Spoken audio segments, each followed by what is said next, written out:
Here is our 16 by 32 dot matrix LED display. It plugs straight into the wall. And here is the remote, which runs off a 9-volt battery. And you can select any number of messages that are programmed into the remote. And once you find one that you want, you just press the far left button.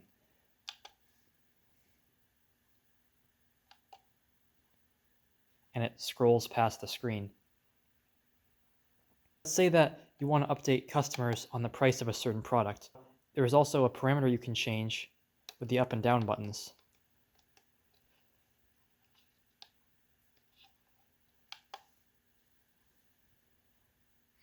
And this message can update anyone walking by on the low prices of a certain product. And of course, you can always go with the safe and happy holidays.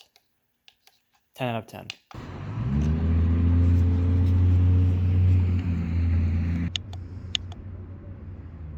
Now we're going to go